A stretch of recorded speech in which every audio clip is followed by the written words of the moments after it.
Good morning, everyone. We're going to go ahead and get started with today's program. I am excited to be with you all and to see so many of you joining us this morning. My name is Elena McCargo. I'm the Vice President of the Housing Finance Policy Center at the Urban Institute. And welcome to this important conversation today. We're going to be discussing how we have been doing in measuring the COVID-19 pandemic's effects on housing markets. This is the second in an HFPC Housing Finance Policy Center series that stems from the work of our Mortgage Markets COVID-19 Collaborative. This is a collaboration that the Housing Finance Policy Center has hosted since March of this year, when the pandemic really began to take hold across the nation, and where we have engaged policymakers, researchers, mortgage servicers and lenders, civil rights organizations, nonprofit housing providers, and housing counseling networks in a regular dialogue around the most pressing issues for the mortgage markets and homeowners. Urban has also been hosting a rental crisis working group that has been exploring proposals for renters and rent relief as well.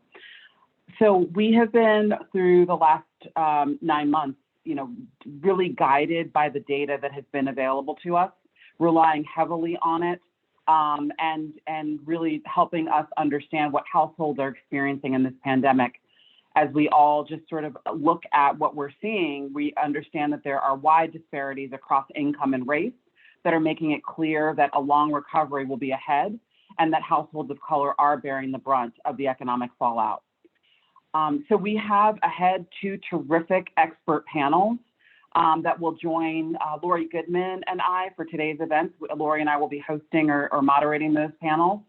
We're going to start with an in-depth and excellent presentation by my HFPC colleagues, Daniel Peng and Jung Choi, who will illuminate for us all of the newly fielded data that we've been using to measure the pandemic's effect on households, and also share some of the critical insights that we have learned from this, as well as some of the differences in the different data sets that have been provided and that are available. Before we jump into the presentation, I want to start with a couple of housekeeping items. So this event is being recorded. The recording will be posted online afterwards. All of our speakers today, their biographies and slides will be available online at the urban.org events page. So you can find that. I think it's also in the chat box. Please look those up, because we won't be doing further introductions because of our time constraints today. All participants are muted. You can type your questions in as you have them real time. Do that in the comments or into the Q&A box. Feel free to do that anytime, and we have folks that are moderating and helping us to manage those questions, and we'll get to those at the end of the panels. And you can engage with us online throughout this discussion this morning using the hashtag #LiveAtUrban in your commentary, so we can have a great conversation that everybody can follow along on Twitter. So with that, I'm going to turn the presentation over to Daniel Peng and Jung Choi to ground us in the data. This is all very foundational to the 2 panel discussions that we're going to be having. So Daniel, please take it away. Thank you, Elena, and welcome everyone.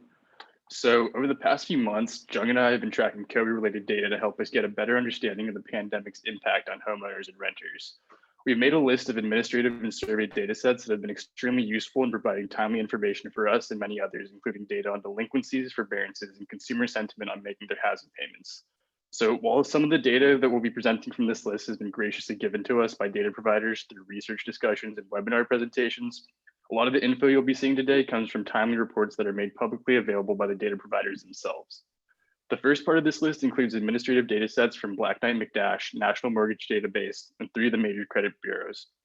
We also have survey data sets from Mortgage Bankers Association through their weekly forbearance and quarterly delinquency surveys, and the Census Bureau through their Census Pulse survey, which is now released on a bi-weekly basis. The second part of this list includes more survey data from the Understanding America study at USC, the Survey of Household Economics and Decision-Making from the Federal Reserve Board, and the Health Reform Monitoring Survey by the Health Policy Center at the Urban Institute. We also have the New York Fed's Consumer Credit Panel, which provides panel data on a quarterly basis using information derived from Equifax consumer credit reports. EMBS is another administrative data set that we use a lot internally and provides monthly loan level updates from the agencies. Finally, the JP Morgan Chase Institute has been doing great work with their in-house administrative data sets with plans to release research reports sometime in the near future. So here, the figure on the left uses data from Black Knight McDash and MBA's weekly forbearance survey to track total forbearance rates over time since the pandemic lockdowns began in late March. As you can see, forbearance rates appear to have peaked at around 9% in late May and early June and have continued to drop to around 6% as of last week. The figure on the right shows the most recent forbearance rates we have as of last week. MBA's total forbearance rate is just under 6% and Black Knight's is a little bit lower at 5.6%. A big reason why there is such a substantial drop in the total forbearance rate in October is that a large number of loans reach their 6-month expiration period this month. There will be around 1 million total forbearance plans set to expire in the month of October. You'll notice that in our figure on the right that we use a Ginnie Mae category to label government loans, but it should be noted that one of the primary differences between how Black Knight and MBA report their forbearance numbers is that Black Knight uses a an FHA/VA category, while MBA uses a Ginnie Mae category. There's a noticeable difference in the portfolio/PLS space, and we'll expand on that a little bit more in the next slide. So here we have forbearance rates for the month of September broken down by agency. Black Knight and MBA report their forbearance numbers on a weekly basis, while the National Mortgage Database reports on a monthly basis. So for comparison purposes, we calculated monthly forbearance rates for September by averaging the weekly numbers for the month in the Black Knight and MBA data. Again, even though we use a Ginnie Mae category in the figure, you should note that NMDB reports their loans a little bit differently, using a government category that incorporates FHA, VA, and rural housing service loans. In the figure, you can see that the total forbearance rate is lower in NMDB compared to Black Knight and MBA. So while the percentage of loans in the GSE space is similar, the Ginnie Mae number is a little higher for Black Knight compared to MBA and NMDB, and there's a large difference for private loans across all three data sets. The higher Ginnie Mae numbers for Black Knight is likely due to the wave of serious delinquencies and buyouts from Ginnie Mae securities. So in Black Knight's forbearance reporting, you would see loans bought out of Ginnie Mae securities continue to be reported in their FHA/VA bucket, whereas MBA reports when the MBA reports their forbearance numbers, those Ginnie Mae buyouts are transitioned into the private portfolio bucket that they report, which has a downward pull on their Ginnie Mae forbearance rates and an upward pull on forbearance rates among private loans. In terms of differences in the private space for the NMDB number, one potential explanation that's been given is that NMDB includes more small servicers in their data set who would be less likely to offer the forbearance option in the first place. So you can see that 3.1% of private loans are in forbearance in the NMDB data, which is much lower than 7.3 for Black Knight and 10.5 for MBA. So moving on to some delinquency numbers, the figure on the left shows the national delinquency rate over time from Black Knight McDash. And you might notice that these numbers are a little higher than some of the other delinquency rates you've been seeing. And this is because Black Knight includes past due loans and forbearance plans when they do their delinquency rate calculations, whereas other data providers tend to exclude them. So we can see that delinquency rates peaked at around 7.8% in May and have dropped to around 6.9% at the end of August. The graph on the right breaks delinquency rates down by severity buckets, and we included data from MBA's latest quarterly delinquency survey for the second quarter of 2020. The Black Knight and MBA data is not directly comparable due to differences in the date range, but we added them to the same graph because we thought it'd be useful to provide the most delinquency rates available. Also, Black Knight and MBA both calculate their delinquency rates in a similar way because MBA also counts loans and forbearance plans in their delinquency rates, whereas again, many other data providers tend to exclude them. So in trying to explain why the national delinquency rate has been declining over the past few months, the improvement's really coming from the 30-day and 60-day delinquency buckets. As of the end of August, the share of borrowers with loans 30 to 60 days past due had actually fallen below pre-pandemic levels. However, this improvement in early stage delinquencies was largely offset by increases in 90 days or more past due delinquencies. So in fact, the share of serious delinquencies has now risen each of the past 5 months starting back in August. So what we're essentially seeing here is that fewer loans are becoming newly delinquent, but at the same time, cure activity for past due borrowers to make their mortgages current is also declining, which is why we're seeing a lot of those early stage delinquencies sort of rolling into that 90+ day bucket. So here we're showing two bars, one with the number of pre-COVID delinquencies and the other with the number of post-COVID delinquencies.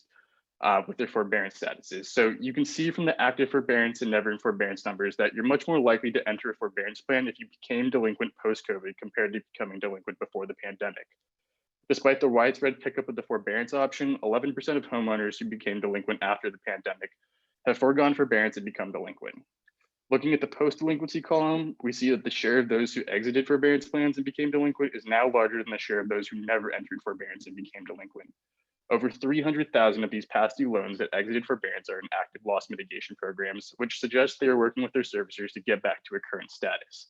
But we also have around 64,000 past due loans that have exited forbearance and are not in active loss mitigation. And it seems important to look into that, look into which forbearance extension options were made available for these borrowers, if any, and why they aren't being put into active loss mitigation programs after being taken out of forbearance.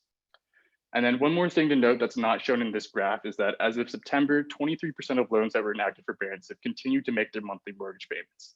This trend has slightly dropped over the past few months as 25 to 30% of loans in active forbearance continue to make their monthly payments from June to August. So this drop in percentage in September could imply that those borrowers who were continuing to make their payments during the summer months are now starting to exit their forbearance plans. Conversely, this drop in active payments in September could also mean that borrowers are struggling a little more now to keep up on their payments compared to June through August, perhaps due to the expiration of unemployment insurance benefits. The figure on the right side maps delinquency rates across states, with the darker regions indicating states with higher delinquency rates and the lighter regions indicating states with lower rates. So we see that states in the South and the Northeast regions appear to be struggling more. Mississippi has the highest rate at 11.3%, and Louisiana, which of course has been especially hard hit by natural disasters in recent months, has a delinquency rate of 10.7%. The Pacific West, Mountain West, and Midwest regions are faring a little bit better, with Washington State and Idaho having the lowest delinquency rates at 4.3% and 3.7%. Here we have the most recently released data from Census Pulse and UAS, the Understanding America study out of USC. And one of the greatest benefits of these data sets is that they're able to provide information to us by race and income.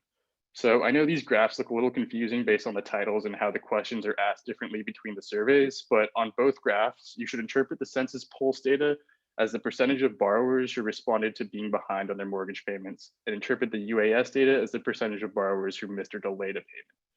You probably noticed there are large differences in percentages between the two data sets, and I believe this is due to differences in the weighting methodology that the Census Bureau uses, but I think I should leave this to Veronica Helms to further explain in the first panel, because she'll definitely have a better understanding of this than me.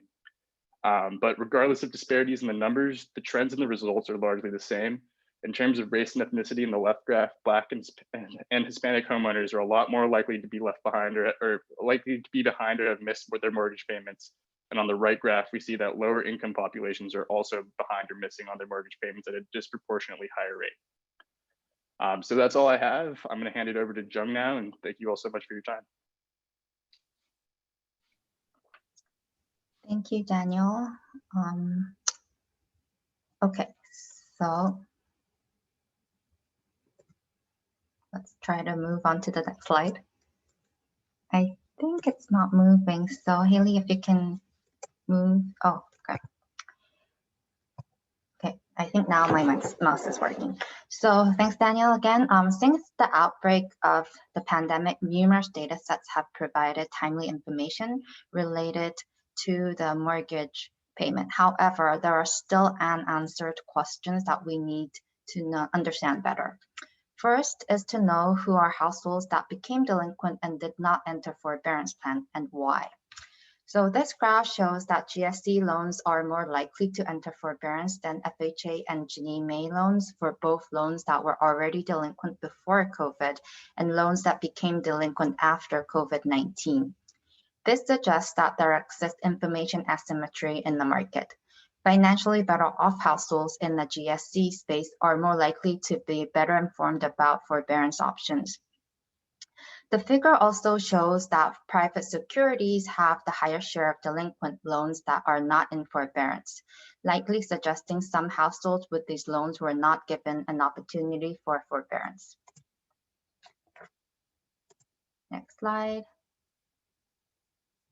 Thank you. Second, there is uncertainty about what will happen to forbearance, delinquency, and foreclosure, especially with the reduction and expiration of the UI benefits. This graph shows that growth in the delinquency rate compared to the month prior to the event for COVID-19 and the two hurricanes, Harvey and Irma.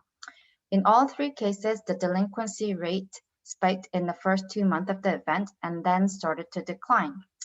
While the delinquency rate following COVID-19 did not increase as much as the two hurricanes, likely because of the speedy policy actions that took place, it has also not declined as fast after it reached its peak.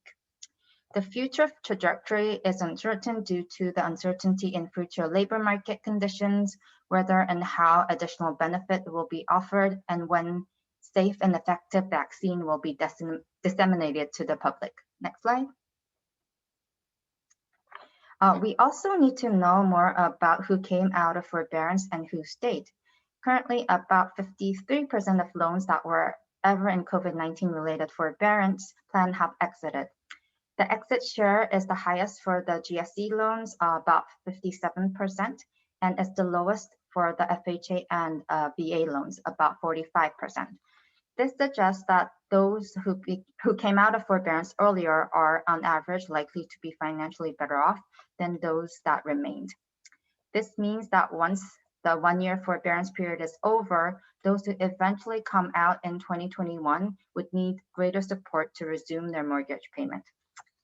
This graph also shows that between September 22nd and October 13th, there was a substantial increase in those who came out of forbearance. The share of loans that exited increased by 9 percentage points. The greatest increase came from private security, a 19 percentage point increase.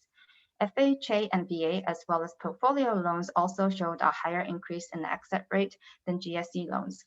So among those who exited during this period, we do not know how many have exited intentionally or how many exited because they did not know they needed to contact their servicers to extend forbearance after the 6-month period, or because they faced barriers to contact their servicers. In the private security space, some borrowers may have exited because their servicers did not provide the 1-year forbearance option. We don't have any clear information on this. Next slide. We also need to know more about those who exited forbearance and became delinquent. Among those who exited forbearance between September 28th and October 11th, the MBA data shows that about 21 to 23% of loans became delinquent without loss mitigation in place. This is a substantial increase from the prior weeks. PLS and portfolio loans have the higher share of these loans.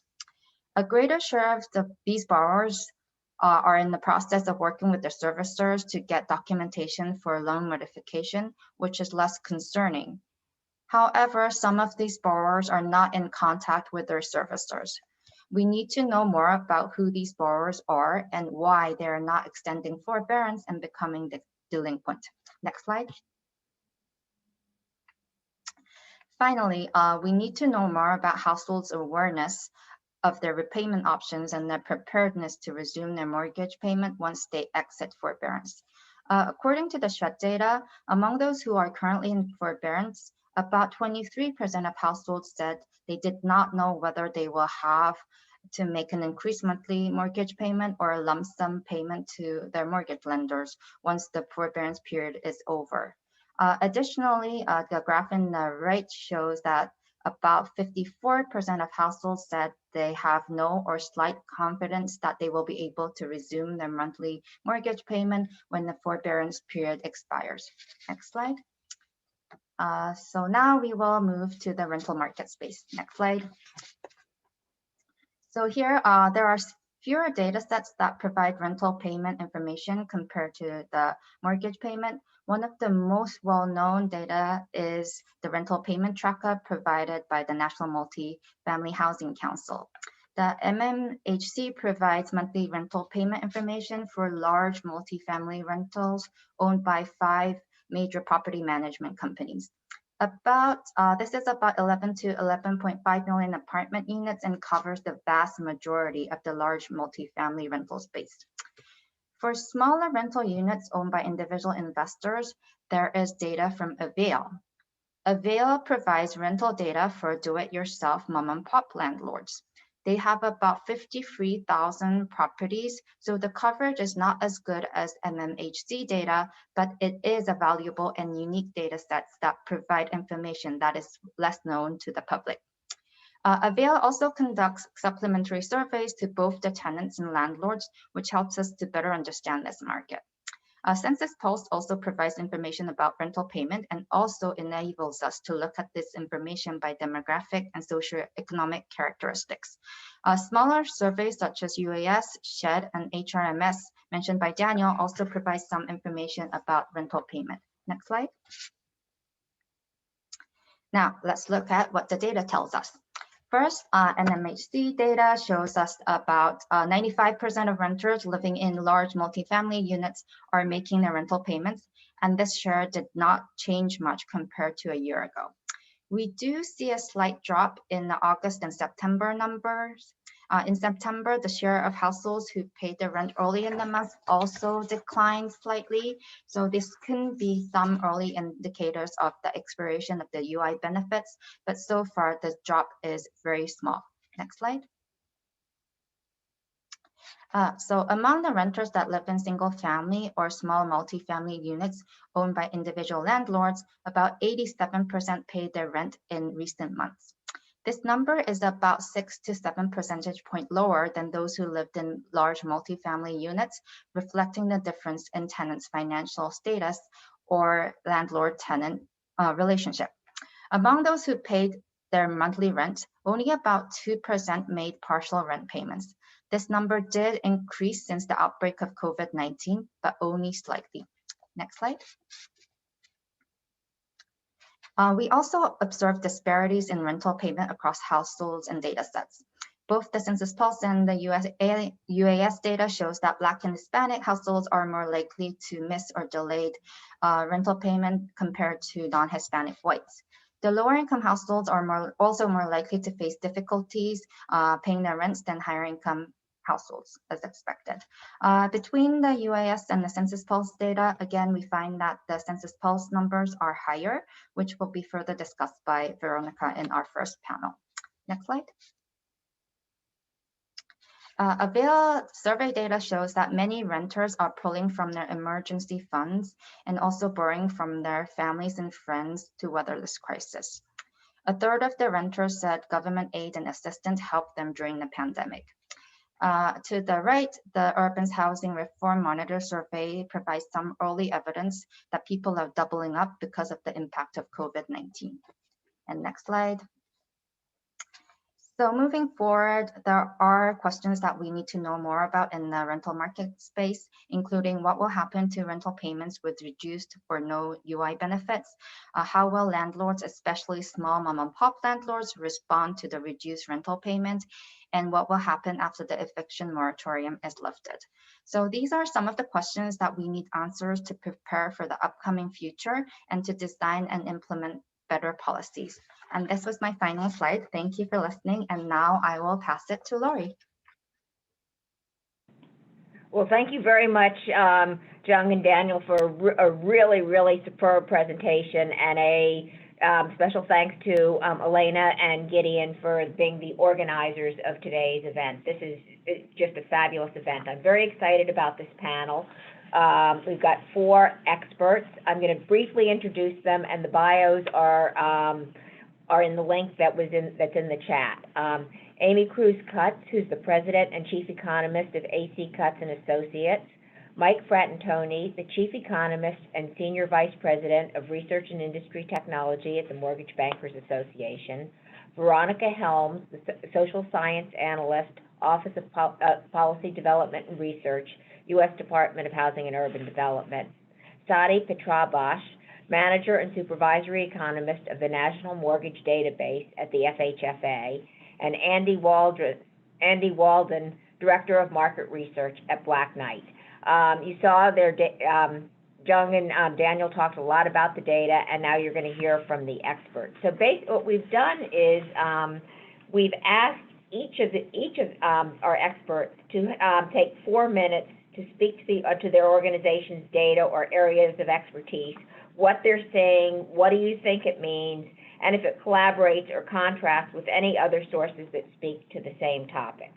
So, Andy, why don't you actually kick us off? All right, thank you. Thank you, Lori. I appreciate the invitation and great presentation by Daniel and Jung. In terms of the Black Knight data itself, just a little bit of background on that data. What we at Black Knight really did early on in the pandemic was sat down and looked at the data that was going to be available and really looked at how quickly the market was going to change here in 2020 and realized that our traditional monthly data collections just simply weren't going to cut it in terms of providing timely insights into the market. And so with about 2/3 of all mortgage servicing taking place on Black Knight software and having contribution agreements with those servicers, what we did was kind of spun up a daily data collection of performance data. So we're pulling 23 million loan level records down each day. We're making that data commercially available to the market so folks can kind of dig into that data and look at what's going on in real time.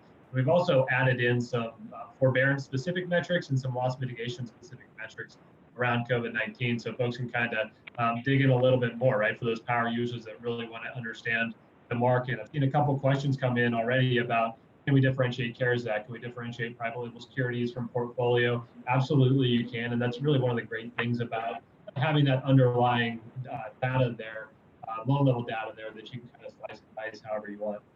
In terms of comparison to other data sets that were presented today, I think we're probably the most closely lined up with the MBA, which is kind of what Daniel and Jung presented earlier as well. A couple of key differences, and I don't think it's differences in the way that we see the underlying data. I think it's just bucketing choices that we're using for what we're presenting publicly. So Mike and his team again have investor level for Ginnie Mae. We present FHA VA product type, which makes it look like there are some differences in the market. But I think really if you looked at the underlying data, I think that the numbers are the same. You're just kind of looking at it in a little bit different light.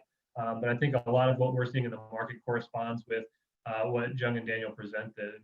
My takeaway just in looking at the data, kind of a forward look at what we're seeing in observations, there's some good and some bad, right? If we look at the good things, if we look at our September data, which was just released, 90-day delinquencies pulled back for the first time from August to September, which is a big move for the market. I think it happened earlier than what a lot of folks were expecting to take place there in terms of severe delinquency improvement.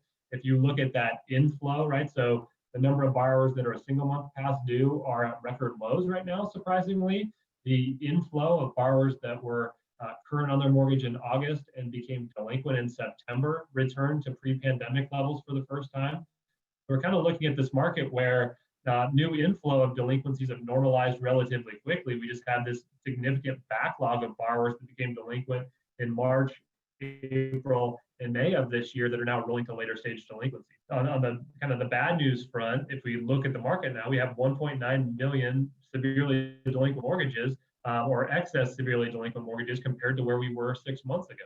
And if we look at that trajectory chart that was shown earlier in the rate of improvement in overall delinquencies, we're looking at just for mortgage delinquencies, roughly a 24-month recovery timeline based on current trajectories, and maybe even longer than that if we start to look at severely delinquent potential downstream foreclosure inventory as well. And really the key timeline for me that I'm looking at right now is March, April of next year when these forbearance plans start to hit that 12-month expiration. Based on that trajectory chart, we're looking at somewhere around 1 million excess delinquencies. And because you have pre-COVID delinquencies entering those forbearance plans, maybe 1.5, 2 million forbearances that are still sitting there when those plans start to expire in 12 months. I think that's going to be a lot bigger part of the conversation. What does it look like? What does early 2021 look like? And how do those loans perform that stay in forbearances for the full 12 months?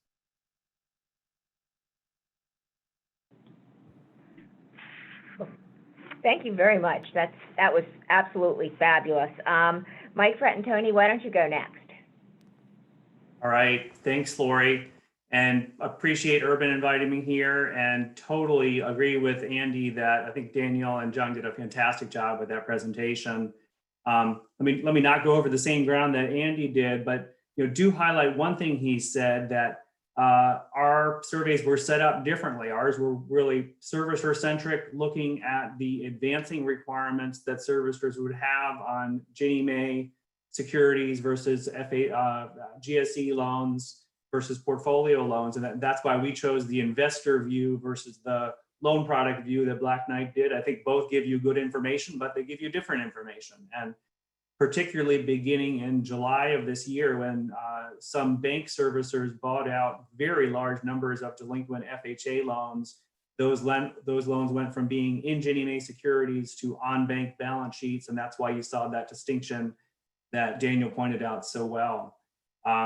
One thing that we are reporting in our data, I think it's worth looking at, is those forbearance shares we report out separately for independent mortgage bank servicers versus depository servicers. And that really shows the extent to which those buyouts really are primarily coming from bank servicers, and that's where the difference you see in the data. Another thing I'd highlight that I believe John pointed out, the change these last couple of weeks where we've seen the share in forbearance come down pretty sharply as the 6-month point has been reached, servicers having a lot of difficulty contacting borrowers and needing to make that contact for CARES Act covered loans to extend to the 12 months. And also, if they're working towards a modification, needing a lot of documentation to make sure that those borrowers are slotted into the right modification choice. So that's what our understanding of why that increase we saw in terms of exits going into loans that are delinquent but no loss been identified yet. When we talk to servicers, this is really about loans in process or loans where the servicer is trying to contact the borrower and have not had success yet. I think that the last point I'll make is really just by way of analogy. So, in the job market, the Bureau of Labor Statistics does a household survey and does an establishment survey. And the establishment survey is the one that everybody looks to with respect to job gains or job losses. Highest quality data, you get a real clear read on what's happening there. If you want to know about sort of the extent to which people are unemployed or underemployed or self-employed or part-time employed, you go to the household data. So there are certain questions that you ask that you want hard data coming off of a system, coming off of administrative records. And there are other ones where asking a consumer, a household, a worker, a borrower is the right way to go.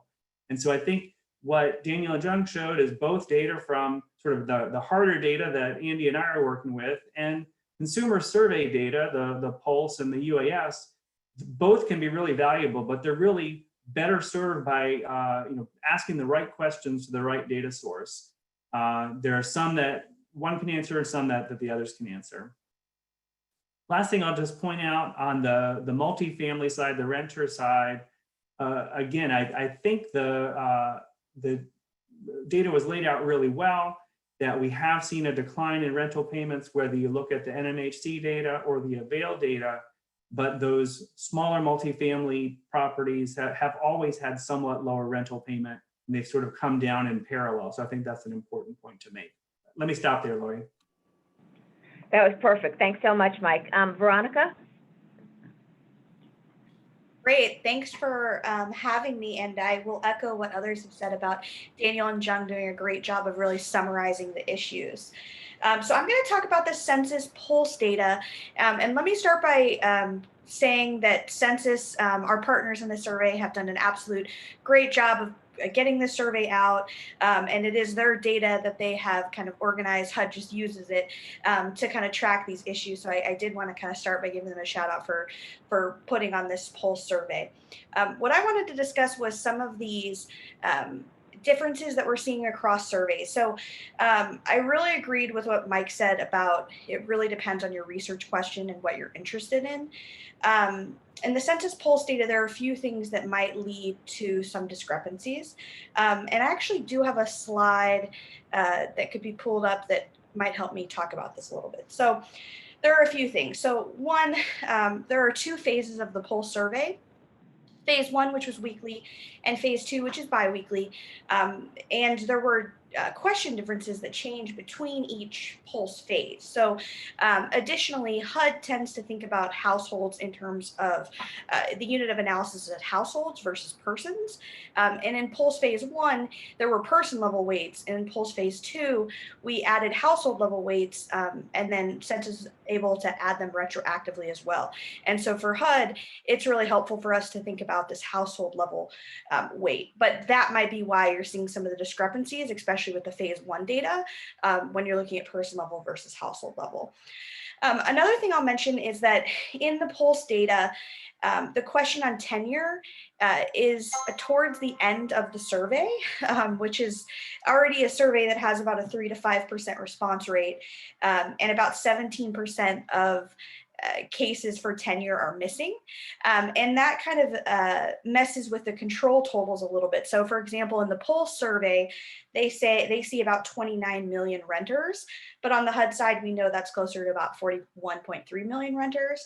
And when you look at homeowners, the Pulse sees about 64 million homeowners, and we see about 80 million homeowners. So again, just a difference that does kind of impact the data a little bit. The last thing I wanted to point out was, if you look at the question, so in the phase 1, the first question was, did you pay your last month's rent on time? And that question was actually changed in phase 2 because HUD really feels like many do not pay on time, but they do eventually end up paying. So the question was changed to, is this household currently caught up on rent payments? And then in addition to that, we were able to add a question that specifically asks, how likely is your house will have to leave this home or apartment within the next 2 months because of eviction? And so that helps give us a deeper dive into, are you caught up on rent? And if you're not, do you fear eviction? So the point of this graph is really to show how, simple questions matter, even tweaking the language just a little bit, and also how you can really get at that. And then the last thing I wanted to point out was the racial and ethnic differences, the income differences that were shown by both Daniel and John. The one thing about the Pulse survey is that when you subset, when you're looking at the rental payments, folks that have missed rental payments are not caught up, you have a lower sample size. And then when you start to subset that, your estimates start to get pretty unstable. So for example, if you're looking at Asian households that have missed rental payments, the estimate is 18.7%, but after you apply the standard error, that confidence interval goes from 0 to 38%. So it's pretty unstable. And while it gives you the ability to subset that important information, I would just point out that statistically, it tends to be a bit unstable. So I will pause there and happy to answer any questions. Thank you very much. That was great. Sadi, you were going to talking about the National Mortgage Database. Yes, thank you, Laurie and Urban Institute for inviting me to this panel. And Daniel and Jung, that was a great presentation. I echo that. So NMDB is a little bit different from the other data sets. It's not out in the public so much. So let me just begin by introducing the NMDB first. Before I do that, let me state that the standard disclaimer, what I say here are my own views and not my employer, FHFA. So NMDB is jointly funded by FHFA and CFPB. It's a comprehensive mortgage database that combines credit bureau and administrative data using high quality PII matches behind the credit bureau firewall. It also includes portfolio and property data matches, as well as fuzzy logic matches to HMDA. It is a 1 in 20, 5% nationally representative random sample of first lien, closed end mortgages reported to Experian, one of the credit bureaus. The sample is made up of mortgages active in January of 1998 and mortgages originated since then. So, and we've been adding new originations every quarter to the sample. In addition to the origination data, NMDB tracks credit scores, mortgage and non-mortgage performance, as well as mortgage inquiries of sample borrowers on a monthly basis. Currently, the NMDB sample has nearly 13 million loans, of which 2.5 million are active mortgages. The sample of 13 million mortgages translates to about 18 million unique borrowers for whom we track the credit scores and performance in their non-mortgage credit as well. We have more than 5,000 servicers in the database, making this very representative of the entire servicing spectrum, not just the larger servicers. But I should also note that the servicers are not really identified in the NMDB.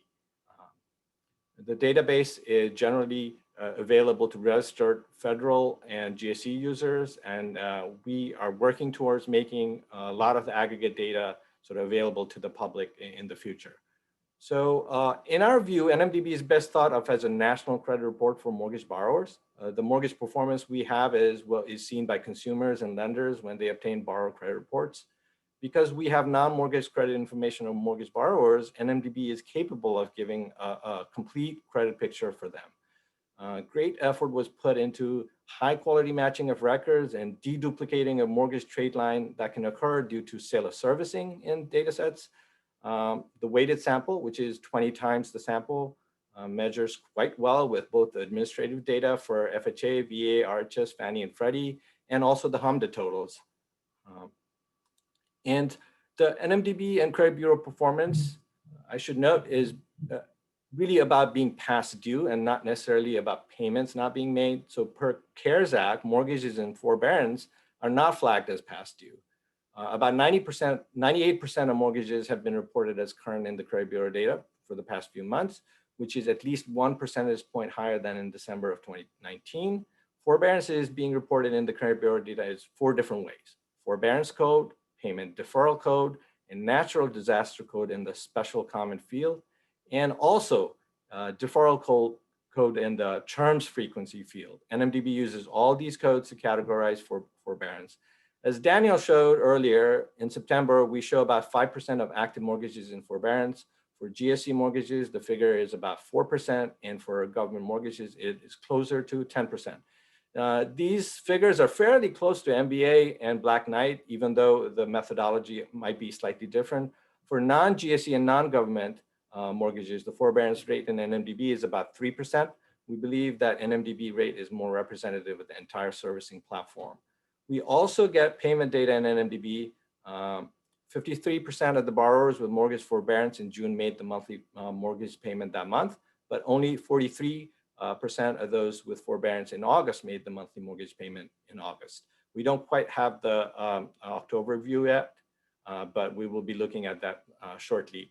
If 98% of mortgages are categorized as current, then 2% are past due. If non-payment of mortgages were to be treated as being delinquent, in addition to being to the past due, the delinquency rates can go up by an additional 3 percentage points. So this caveat is important in understanding various delinquency rates being reported by MBA and Black Knight and others in the media.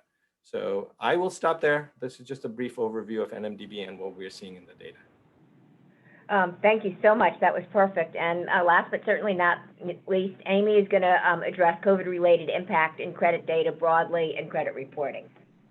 Thank you. Yeah, I would like to piggyback on what everyone else has said. It's great to be here with so many great panelists. So I want to add a little bit to what Sadi said about credit bureau data.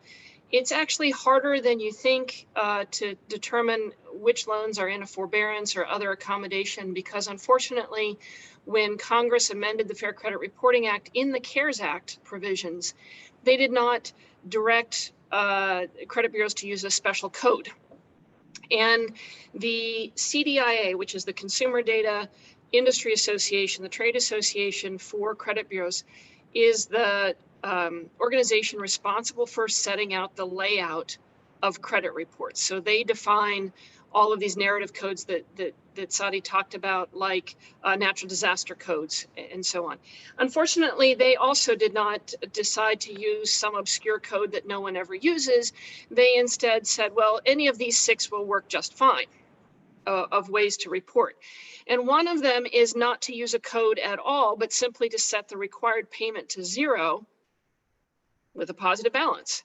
And this makes it very hard to track what's a COVID-related or pandemic-related accommodation versus a true natural disaster. We've got fires in the West and hurricanes in the South and many other true natural disaster events happening. At the same time, there's no documentation required of to show that you've been impacted. You simply call your servicer and say, I've been impacted, what can you do for me?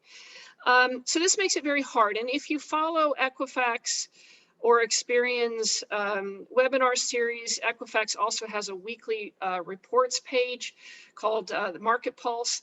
And in there, they report accommodations every week, delinquency rates every week. It's not yet showing up in the mortgage data in the serious mortgage delinquency. So the 90 plus is still declining. I suspect if we went and looked at 30-day delinquencies that we would start to see a rise as you similarly documented from Black Knight, NBA and others. So having said this, these different codes make it very hard to identify specifically COVID-related accommodations, but Equifax does call them possible accommodations and then tracks them every week. They've been coming down much as you've shown. It's also hard to determine from the credit bureau data what's behind it. There is a special code that says the loan has been modified. But again, that requires certain paperwork. So when a loan enters an agreement with the servicer, it may take a while for that servicer to reflect that in the credit bureau data with a true loan modification. And they may not report it at all. Not necessarily required that it be reported. So that data will get fuzzier. I want to highlight too that the HEROES Act, which looks like it's kind of dead in the water, at least until after the election, has in it even starker provisions for consumer credit reporting. The CARES Act requires that any federally backed mortgage that's eligible for an accommodation, first of all, any federally backed mortgage is eligible for an accommodation, but in addition, any other consumer credit loan except student loans that is given an accommodation related to COVID is then required by the servicer not to deepen the delinquency. So an auto loan forbearance, for example, just like a mortgage loan forbearance in the consumer credit data, if it goes in at 60 days late into that forbearance agreement, stays at 60 days late until such time as the accommodation period is over. When is the accommodation period over? It's a little unclear, and perhaps some of the mortgage servicers that you have following this panel can explain that, what their thinking is on that. Some that I've talked to basically think that a loan modification that's offered after the initial forbearance would be part of that same accommodation period. So it's very hard to know what the impact of that is. But let me go back to the HEROES Act. The HEROES Act says if you register with the CFPB, which is tasked with maintaining this database, you don't have to document, you simply have to say, under penalty of perjury if you lie, that you've been impacted, have a hardship due to COVID. Any delinquency information then associated with your credit file has to be deleted. All of it, not just the mortgage, all of it. We have a brief window to examine the impact of the credit reporting changes because the CARES Act suspended all negative reporting on federally backed student loans. They were automatically put into deferral and all delinquencies were marked as current. The HEROES Act doesn't say they have to be marked as current, they say has to be deleted. So ultimately servicers will be reporting that as not reported, leaving a blank rather than marking it as current. So these are some very significant changes to the Fair Credit Reporting Act that are gonna muddy up what's available in a consumer credit report and have, I believe, very big impacts on loan originations going forward. So yet to be seen if the HEROES Act gets passed at all and if that provision stays in it. But I'm going to turn things back over to our moderator, Lori, and look forward to. Well, thank you very much. That was perfect, and thank you all for staying within your time limits. And really great presentation. I want to actually follow up on data where there are different numbers being reported from different servicers, from different sources. Veronica, the data on rental payments from USC's Understanding America survey and industry sources like NMHC and Avail seem to be very, very different from the census polls. You talked a little bit in your presentation about how there are some issues in terms of you can't identify where the tenure question isn't often answered because it's at the end of the survey. Can you talk a little bit more about these different numbers and why we might be seeing them? Yeah, absolutely. I'm happy to touch on that. So I definitely think a lot of changes between phase 1 and phase 2 of the poll survey have contributed to some difference in numbering, um, even though there is one question in there that does not have a break in series. It's how confident are you that you'll be able to make your mortgage or rental payment on time. That one does allow kind of a full series. But the other question, so I did mention previously that the question changed between phase 1 and phase 2. And even though the language was just changed just a little bit, we see that interpretation of that becomes pretty different. And then the last thing I would add is at HUD, we realize, sometimes you're going to miss your rental payments, but that doesn't necessarily mean that you're going to get evicted. A lot of times folks will pay it late. They might end up paying it. And the addition of the eviction questions really helps to, we think, capture a better number as well. So in terms of why they're different, I think a lot of the answers tend to be technical answers, unfortunately. It's the weighting, it's how missing are handled.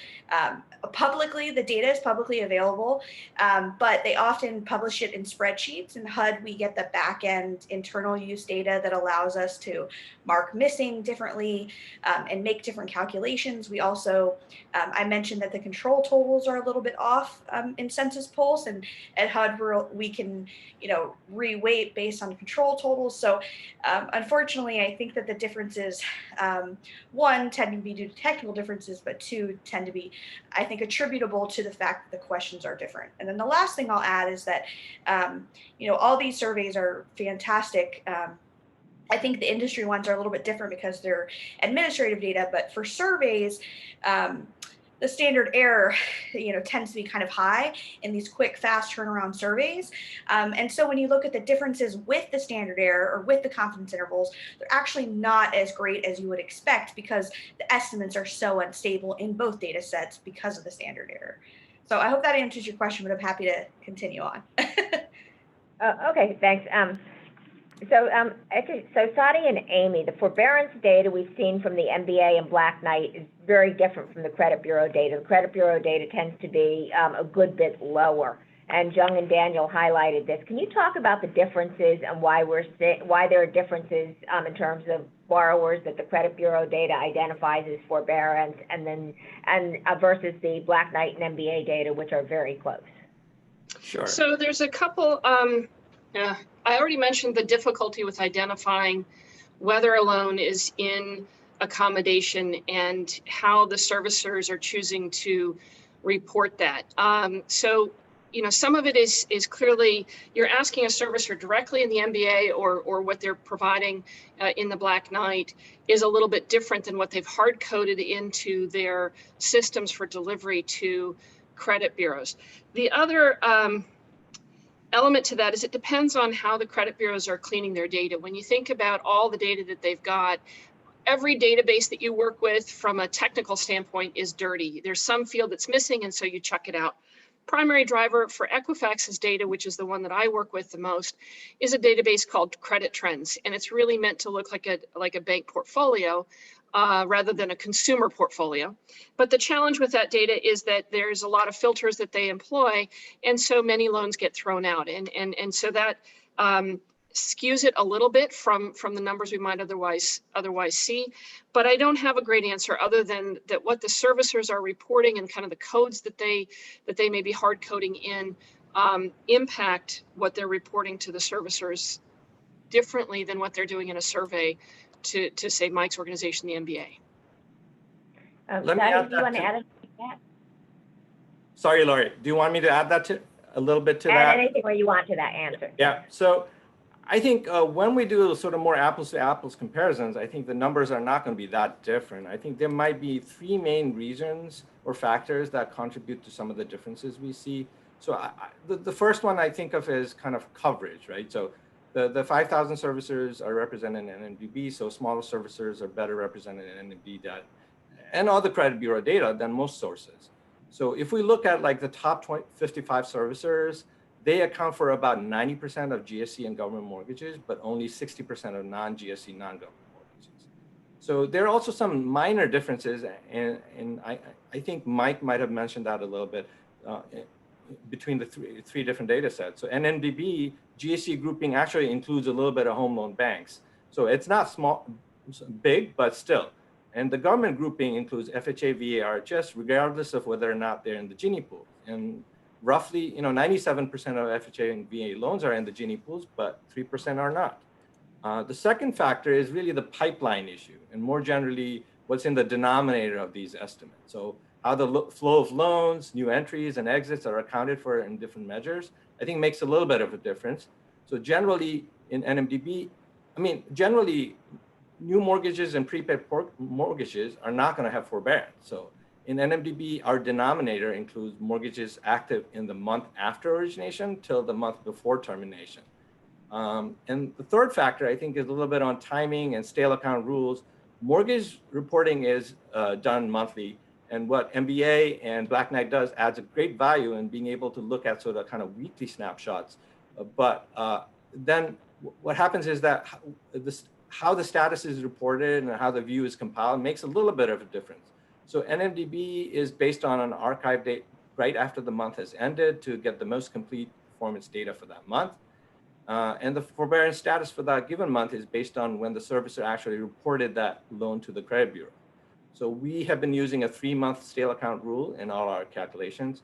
There is one additional wrinkle in the credit bureau data. Because of the CARES Act, there appears to be some delay in servicers reporting loans to them. So generally in NMDB, we see that 97% of the loans are being reported to the credit bureau, Experian in our case, within 30 days. And in March this year, we saw that about 95% were being reported to the credit bureau within 30 days. But that number dropped in June to only 71%. It picked up a little bit in September to about 78%. We don't have the October review yet, but we are hoping that that would go up again. Thank you very much. And Amy, one follow-up question. What happens to the missed payments on credit reports that aren't being reported now? They're being reported, or they have codes attached to it. When the folks come out of COVID forbearance? So we don't know yet because we're just now seeing the large number of exits to come out. And these are all questions that I'm actually working on myself to try and untangle. But so absent any specific intervention, the likelihood is that they would then be reported as 120 days late on exit once that reporting, assuming they don't go into a new forbearance or other accommodation like a modify the loan, right? Then they would be marked as 120 days plus.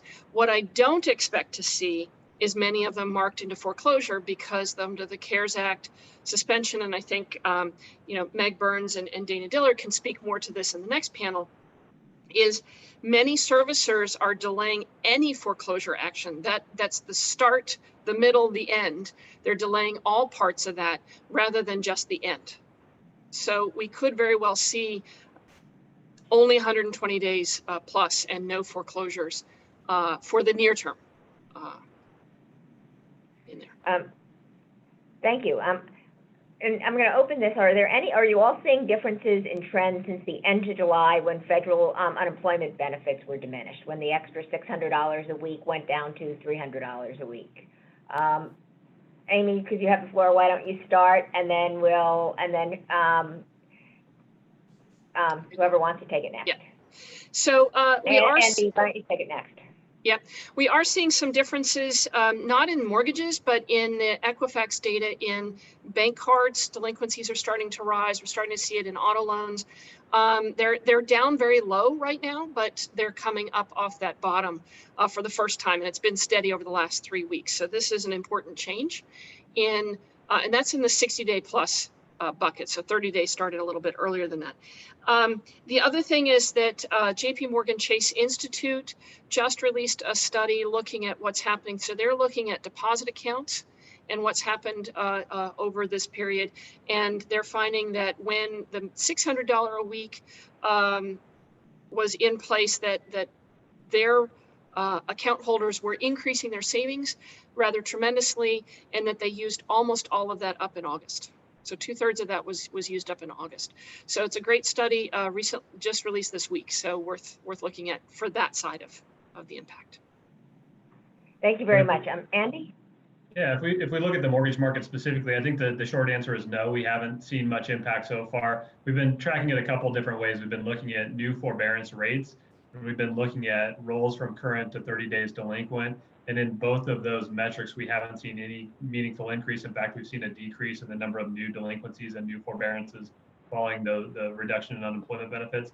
I think one thing to keep in mind is borrowers that became unemployed and entered into those programs were likely already missing payments on their mortgage and had already entered into a forbearance plan early on in the pandemic. So it may be more impactful for improvement rates and in the rate at which folks are leaving those plans. But in terms of new plans being taken up, we haven't seen any impact. Thank you. Mike, Sati, Veronica, do you have anything you want to add? I would just highlight that Daniel showed our National Delinquency Survey data. The FHA delinquency rate in Q2 at 15.6% was an all-time high for our survey going back to 1979. And that was Q2. Since that time, we have certainly seen the forbearance share come down more quickly for GSE loans than for Fannie Mae loans or FHA VA loans. So I think that's the segment of the owner population that's likely to be distressed for a longer period of time, be more impacted by this reduction in unemployment insurance benefits. And then similarly, looking at the decline in rental payments in both the NMHC and Avail data, I think that's indicative. Thank you. I can add a little bit more on credit scores. So in NMDB, basically, when we looked at the March credit scores in June, it went up a little bit, the median credit scores. But since then, it's been fairly flat. The median credit scores really haven't changed. We have a view until about sort of early September for now. And in October and after, we'll be getting more data and we'll be looking at that. So one of the other things in NMDB that we have finally started looking at are sort of non-mortgage credit of mortgage borrowers. So what we have found is that only about 1/6 of mortgage forbearers also have forbearance on another product. So in particular, forbearance of auto loans seems to be a little bit of a substitute for mortgage forbearance. But like mortgage forbearance, we're also seeing for non-mortgage forbearance that it's falling down from June to September. But again, I think as Amy pointed out, it could be picking up again a little. Who knows? Thank you. Veronica, do you want to add anything? I have nothing to add. I think they covered it greatly. Okay, thank you. And then my final question before we move to audience Q&A. What are you focusing the most on right now? What other data do you need to look at to start to understand what might happen post-crisis or as the crisis drags on? And Veronica, why don't you start with this? Yeah, absolutely. So I definitely think the Pulse survey started in April and it's been ongoing. It's currently set to stop in November, but we're hoping to continue it depending on the approval for as long as the pandemic continues. Another thing that we're thinking about at HUD is leveraging our American Housing Survey. So in 2019, there were questions about eviction and delinquent payments, and that was a topical module that was included based on, anyone in this space knows that even pre-pandemic, we were in a rental crisis, eviction kind of issue, and the pandemic has only kind of highlighted that and made it a little bit worse. But on the HUD side, we're thinking about in the 2020 American Housing Survey, how can we also include a topical module on eviction and delinquent payments to kind of continue to track and assess how this is changing over time. So it would be one, hopefully keeping the census pulse survey going past when it's planned, and then two, leveraging the American Housing Survey to kind of keep an eye on what's going on. Perfect, thank you. Andy? And I think in terms of what we're keeping an eye on here over the next couple of months pretty closely is post-forbearance performance, especially among those folks that left their forbearance plans at that 6-month period. How do they perform moving forward? What does the market look like in March and April of next year in terms of volume of remaining delinquencies, volume of remaining forbearance plans? And I think Mike touched on this earlier, the divergence in not only improvement of forbearance rates, but downstream remaining risk among different investor classes, with FHA, VA seeing fewer loans leave those forbearances, higher CLTVs among loans that remain in forbearances. I think you're going to see kind of a more of a diverging conversation and more focus on some of those higher risk groups moving forward. Thank you. Mike? Thanks. So again, Jung did a great job highlighting some of the richer data we have beyond just our headline forbearance share with respect to the exit reason and the exit outcome. You go back to when folks first started exiting forbearance this summer, a large number were exiting current or reinstating or paying off the loan through a sale or a refinance.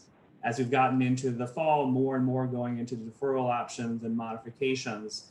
I mentioned sort of the challenges at the 6-month point of getting borrower contact and making sure all the documentation goes back and forth. I think this is really just an indication of the challenges, as Andy said, that we're going to face at the 12-month point in March or April of next year with respect to getting that borrower contact and resolving any delinquencies that may be apparent. Thank you. Sadi? So we are sort of focusing a little bit more on survey. This week we started the fieldwork for a forbearance and delinquency survey called the American Survey of Mortgage Borrowers, or ASMB. It's a mail survey that can also be taken online. It will run through January of 2021. You can check out the questionnaire if you're interested at fhfa.gov/ASMB or cfpb.gov/ASMB. We're planning to make that data public in the summer or fall of 2021 after we have sort of basically cleaned up the data. We also do a quarterly origination survey with a very high response rate. About a third of the sample respond to this survey. It's called the National Survey of Mortgage Originations, or NSMO. So every year we've been posting the public use file towards the end of the year. That has not only just the survey data, but also administrative data. It's posted at fhfa.gov/NSMO data or NSMO data. So we're working very hard to release the updated data for 2013 to 2019 originations. And this data set will also include forbearance flags so that, analysts and users can really dig into what the baseline information for these originations are and the more recent performance information for these mortgages are. And we're hoping to do that by the end of the year. Thank you. And finally, Amy? Thank you. Before I get into the things I'm looking at, one thing I want to caution us on: we are deep in the weeds in the mortgage industry, so we tend to talk our own industry parlance. And I think it is helpful from a policy standpoint. We talk about the delinquency rate in the mortgage context is they aren't paying, when what we really mean is the intersection of those who are not paying for real and those that are not paying because they're in a forbearance. And so you get differences in data that shock people, and particularly policymakers may be thinking that their policies are ineffective because the delinquency rate, as Mike pointed out, is 15% for FHA borrowers, but a good chunk of those are taking advantage of the deferral options available to them. In terms of other databases that were not covered in the extensive list that Daniel went through, there's also things like the Connecticut Avenue Securities and other securities databases that are publicly available to those who have an inclination to go digging around in them. And that's another source of information that you can get at your fingertips that's quite nice. Of course, it's only the Connecticut Avenue Securities. It's not all GSE securities or all Fannie Mae securities for that matter.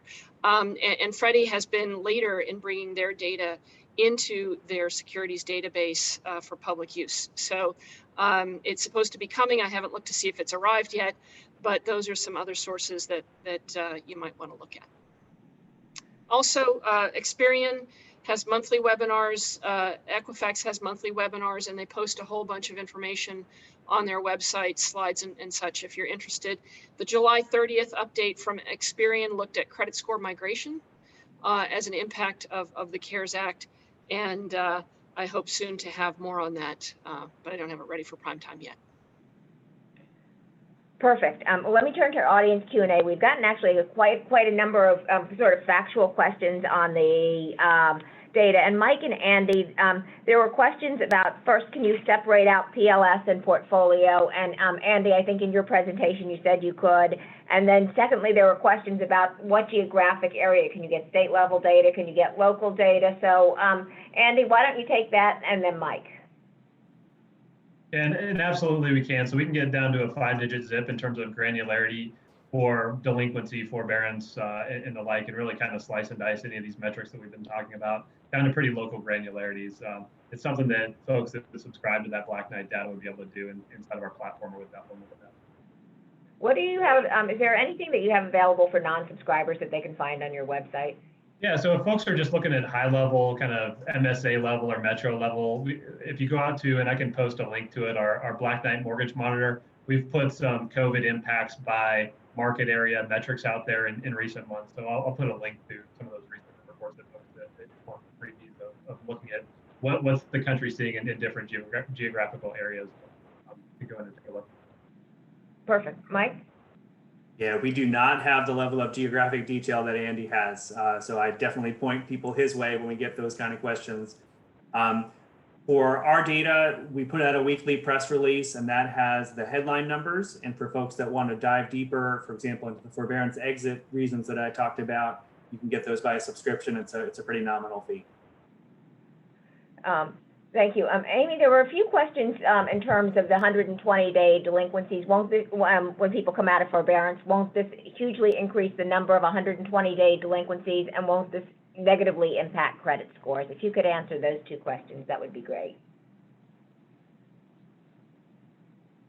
You're on mute. It should only affect those that don't enter into an agreement, a post-forbearance agreement with their servicers. So if they come out of their CARES Act forbearance and go into a loan modification, putting the payments at the end, or other repayment plan, they shouldn't be marked as 120 days delinquent, because at that point they would be current. So it would be those that don't exit into a new plan. But Thank yes, you very it much. will be a spike. Yeah. Veronica, is there a page on the census website that you could share the documents on the changes between phase 1 and phase 2? Yeah, absolutely. So I need to check with my census colleagues on if those have been published, but there was an article from HUD leadership about these changes and what it means for HUD. So I can certainly share that and then check in with my census colleagues and circle back with any links for that. Great. Yeah.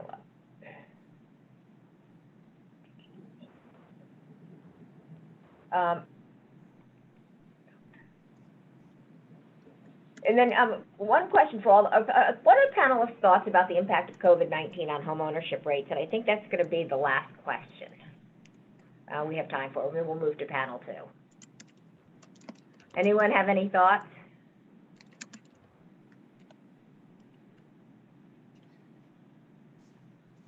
It doesn't seem, at least at the moment, that first-time homebuyers have been dramatically affected by the additional tougher underwriting standards. Laura, you documented this in a prior webinar about how much tougher it's gotten to get a mortgage loan. In some of the first-time, friends of mine that have gotten into the housing market, they have felt that they had a shot at getting a bid in before the home went to someone else, but there's still so much competition out there for those properties that the low inventory is really the binding constraint rather than the market itself, the financial side. Great. Well, thank you very much. I want to thank my wonderful panel, Amy, Mike, Veronica, Sadie, Andy. Great job. Really, you've all provided very valuable information. We're very grateful you participated in this. And now back to Elena for panel 2. Lori, thank you so much. What a fantastic panel, guys. Great job. And thank you all for really shedding such important light for us on the critical data assets that have been helping people make decisions, business decisions, policy decisions, and help us prepare for what's ahead. I would like to welcome my panel on. So everybody, please turn your cameras on. We have a fantastic panel. Just a reminder, all of the bios for our second panel are available in the links that were provided. So I'd like to welcome Meg Burns from the Housing Policy Council, Dana Dillard from Mr. Cooper, Ellie Pepper from the National Housing Resource Center, Lisa Rice from the National Fair Housing Alliance, and Diane Thompson of the National Consumer Law Center to join me. So welcome, guys, and thank you so much for being with me. I think I just want to start with a statement, and then I'm going to ask each of you to take a moment to react to what we heard this morning about all the various data and what it's telling us. Just a really reminder, it almost sometimes has to be said, data is critical in terms of driving everything we do and how we respond. Each data point we're discussing represents people, represents families who are in deep distress.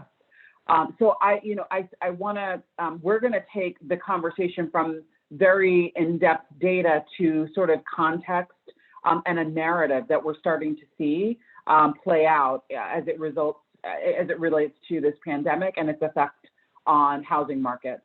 So I want to start by asking each of you to take 2 to 3 minutes to share your reactions to what you heard in the data presentation and the first panel, and that drill down on what we know, and then just interpret that through your respective areas of interest and concern. We'll start with that as sort of the first question before we get into the rest of the panel. So I'm going to ask Meg, do you mind starting off for us? To unmute there. Sorry about that. So yeah, sure. I'm not sure I'm going to interpret so much information as much as speak to some of the issues that we're really focused on at the Housing Policy Council. And every speaker has been tremendous so far. And so I could point to a lot of the positions that they took and the information that they provided. But what I'm going to speak to is we are focused on the customers that are coming out of forbearance right now. I think the slides in the Daniel and Jung presentation were like 11, 16, 17.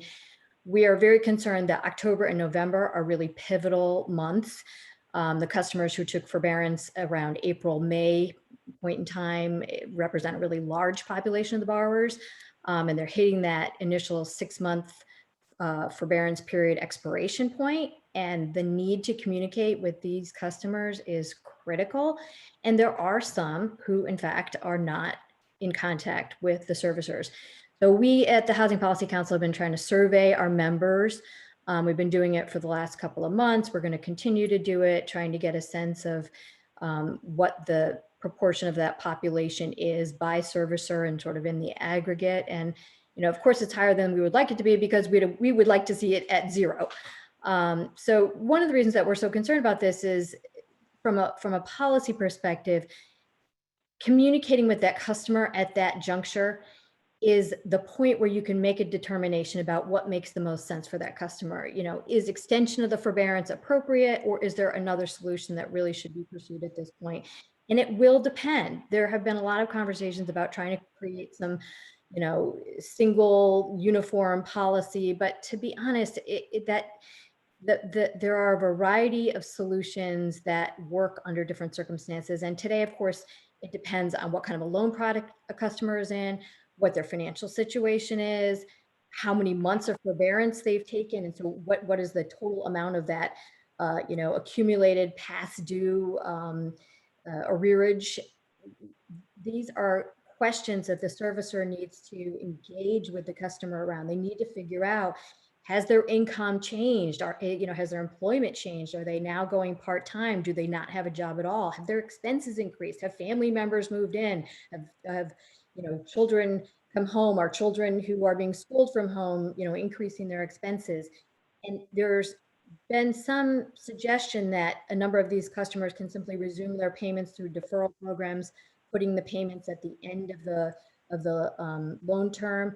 But in order to do that, the escrow shortage needs to be dealt with. And so sometimes those payments can't be resumed at the same level that they were at before, and there will be an increase. And can a customer afford that?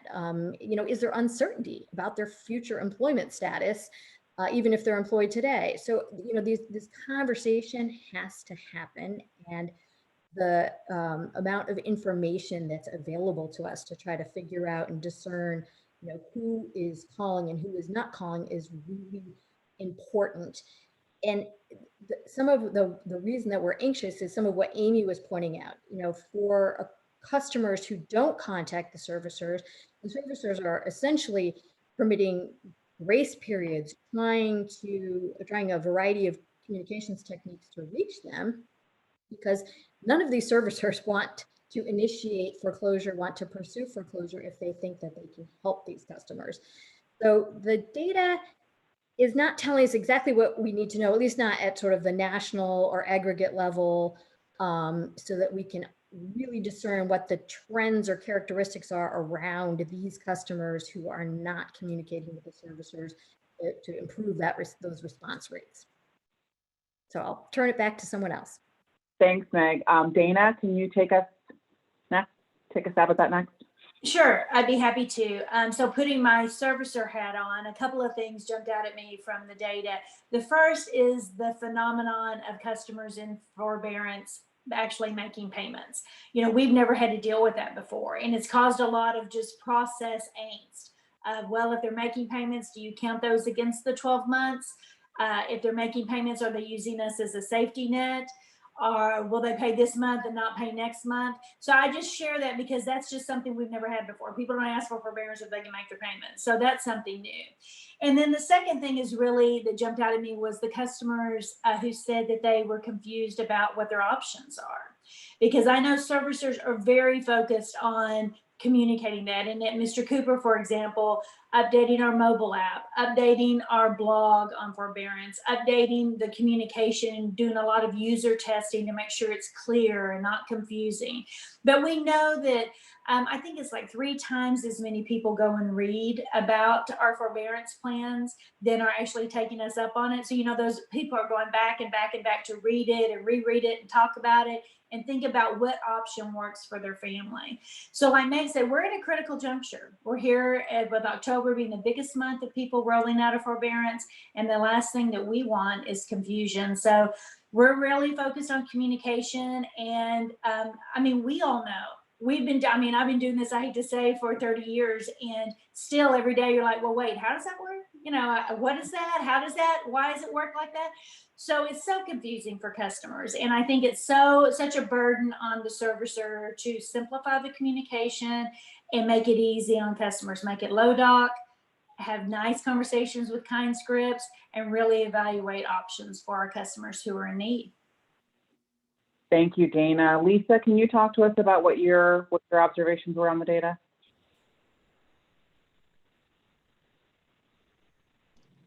Sure. Thank you, Eleni. Happy to do that. My reactions were actually, I wasn't that surprised by the data because of the work that we're doing across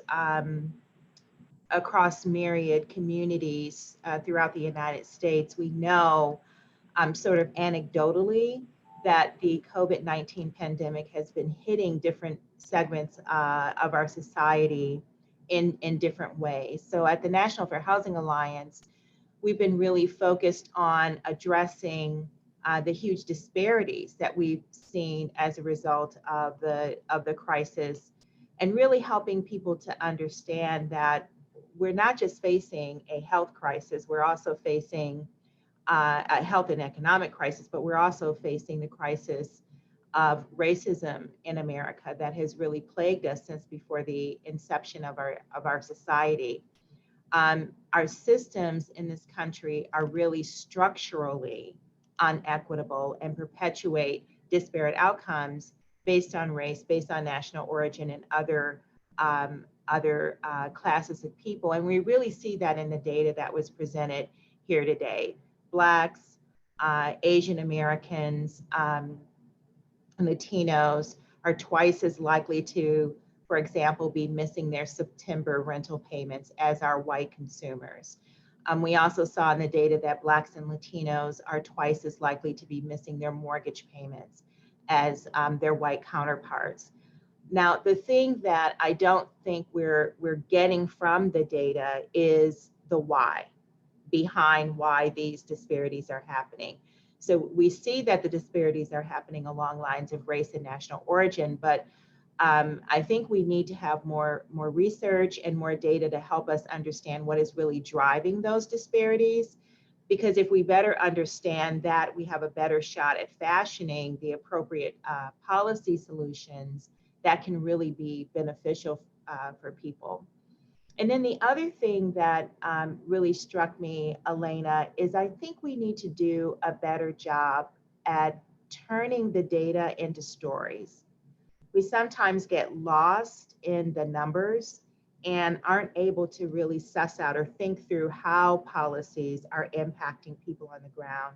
And I think you heard a little bit of that from the presenters previously, talking about, well, we had this policy solution around stopping some of the negative credit reporting related to certain accounts, but we really didn't think through how that would have real life implications for people, right?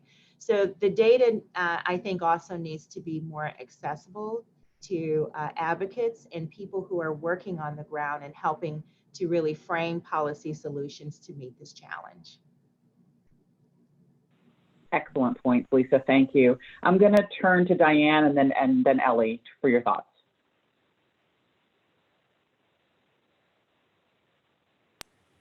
Thanks. It's really wonderful to be here. So I agree with everything people have said before. There are probably two major things that I see every time I look at this data that I think are really concerning. One is we continue to have, there are very large numbers of total delinquencies, whether they're in forbearance or not in forbearance and not paying. We are at a level of delinquency that is past the tipping point from the Great Recession.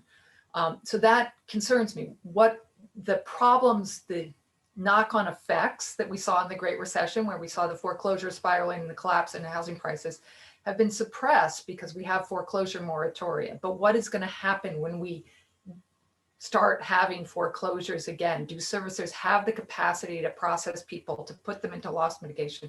Have they established contact with people? Are people going to have affordable loss mitigation options to them? And one of the things that's very concerning on all the numbers is that you can see that the numbers of people who are in forbearance and making payments is dropping, and the numbers of people who exit forbearance and are not able to resume making payments is increasing, the overall percentage number. And that trend, I think, is only going to get, as Meg was indicating, it's only going to get worse as time goes on. The longer people are in forbearance, the more arrearages they will have accrued, the more likely it is that they have actually suffered some permanent reduction in income or permanent increase in expenses. The less likely it is that this is just a sort of one-off thing like another natural disaster where, they'll have a few months out of work, they'll have some increased expenses, and then they're back. It's much more likely that there will have been a deeper permanent change. And so I think we really need to think about how do we minimize the harm that's happening now? How do we stabilize? And then how do we prepare for the exit of the borrowers who will be in forbearance for 12 months? And those will be the ones that will need the most help. They'll need the most creative solutions. They'll need the deepest loan modifications. And I think we have to really think about who are these people who are delinquent but not in forbearance. We know that being in forbearance, whether because of the credit reporting or because it establishes some kind of contact with the servicer to discuss what the options are, tends to minimize the impact on a borrower of not making payments or of the arrearages accruing. So how do we get the people who aren't in forbearance into forbearance? And then how do we make sure that people exiting forbearance actually receive loss mitigation, that they are not put into foreclosure immediately upon exiting forbearance, and that there are options that will actually work for them? I think all of us are seeing that the deferral option is a great one. Put the payment, just go back to making your regular payments. But as Meg said, that's not going to work for people who have large escrow arrearages, which after 12 months, many people will. It's also not going to work for people who have had other underlying changes in their economic situation. So I think those are the two big things I see. I think we're going to have a real crisis coming out at the end if we don't prepare for it now. Great, thanks. Ellie? Ellie, you're muted. Sorry, I unmuted my phone and thought I unmuted myself well enough. Thanks. So all really great points. And, you know, one of the things that I wanted to highlight that that Andy acknowledged, that although there is a decrease in the number of people who are going delinquent, that we are still seeing a huge number of delinquencies. And as Lisa pointed out, it's disparately impacting Black, brown, and low-income communities. And those are the communities that were the hardest hit in the Great Recession. And we were just starting to see that a little bit of recovery in homeownership rates. And so this is really concerning in those communities. And I think that outreach is really key. There's been, you know, a lot of talk about how do we find these borrowers? How do we know who they are? How do we get to them? And I think that HUD-approved housing counseling agencies sit in a unique position to be able to really help address this issue. And they are often groups that they're grassroots, nonprofit organizations. They're in the communities, they're trusted resources.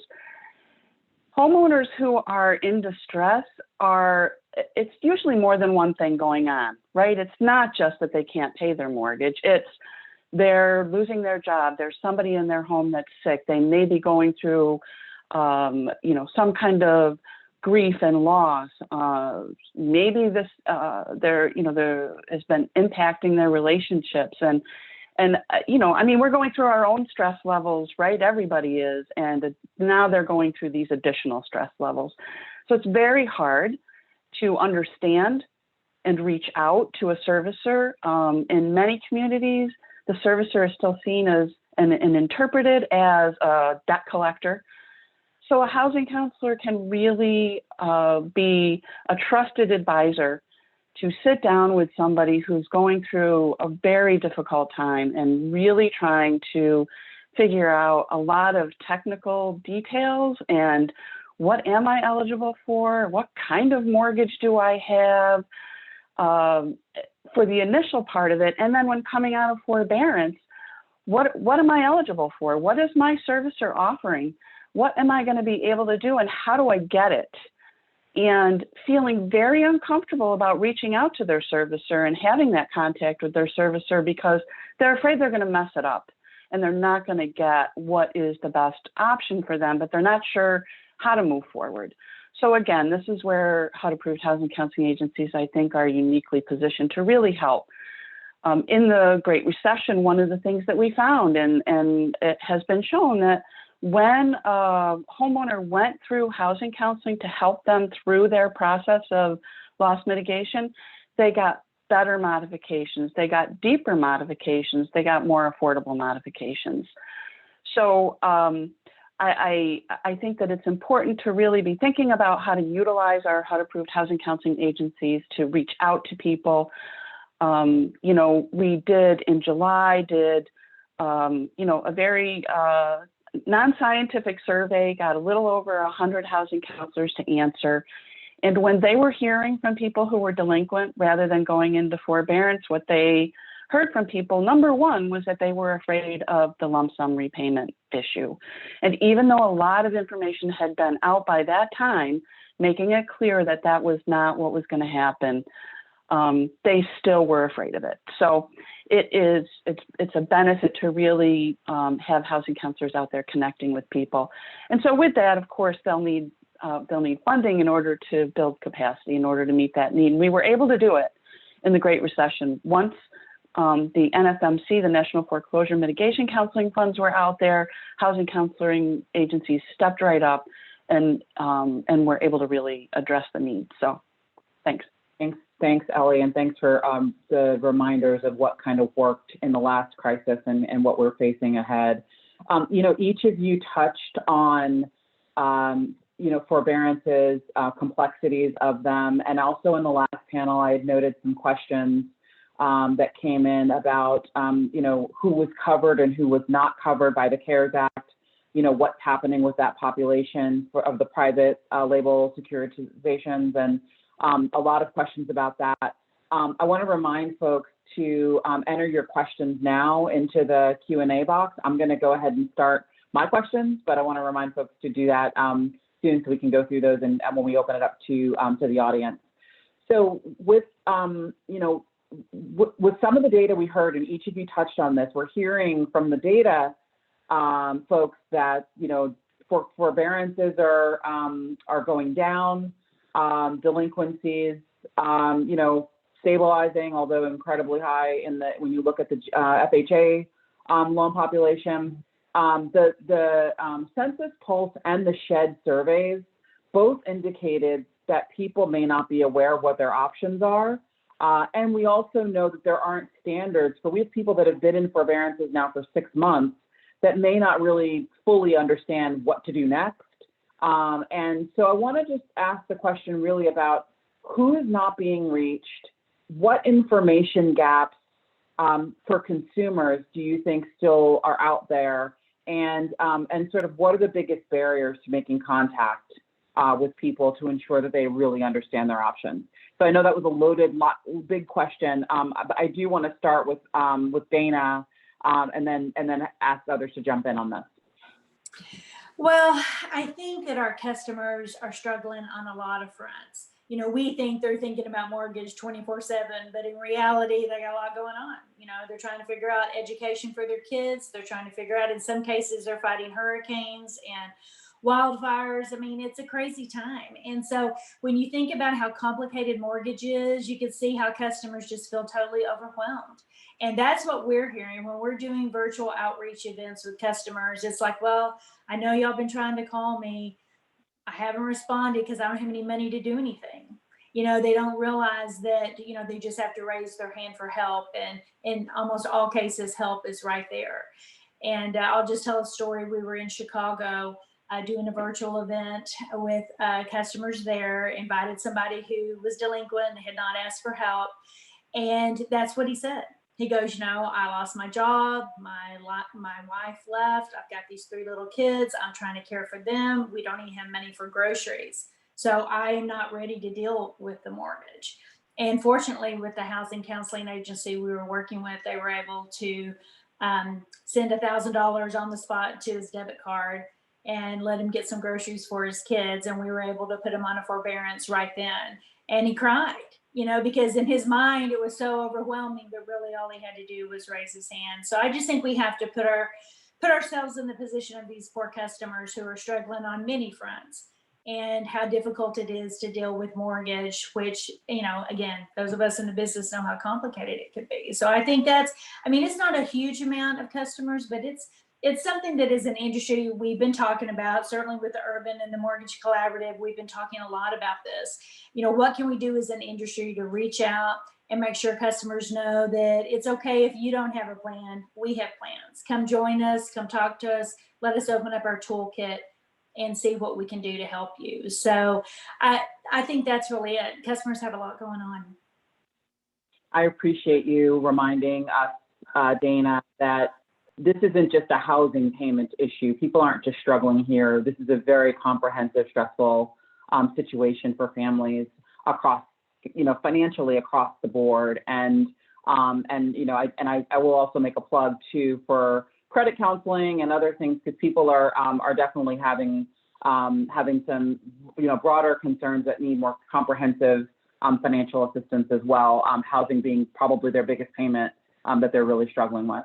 Do you want to take a stab at this question too? I'll point to Ellie and then maybe Meg. Sure. So, I agree completely with what Dana said, and really happy to hear that they're doing events with housing counselors, because as you can see, the housing counselors in that community knew exactly what was available for that particular homeowner to help them get through that issue.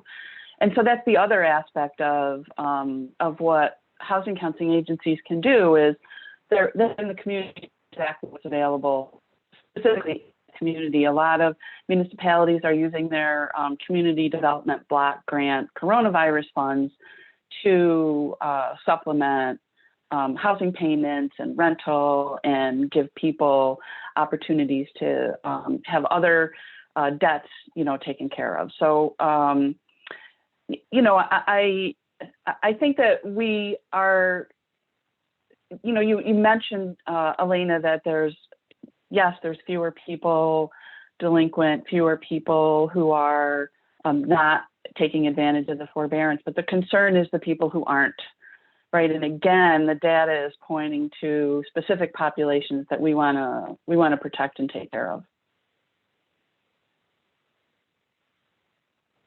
Meg, did you want to jump in? Well, I just want to jump in with, I obviously completely agree with what Dana and Ellie just said. And I, as part of an organization that represents a number of these servicers, I know how hard they're working. They have this whole variety of ways that they are trying to reach these customers, from, emails and phone calls and texts and snail mail and certified mail and partnerships with counseling agencies and door knockers and all these things that they're doing.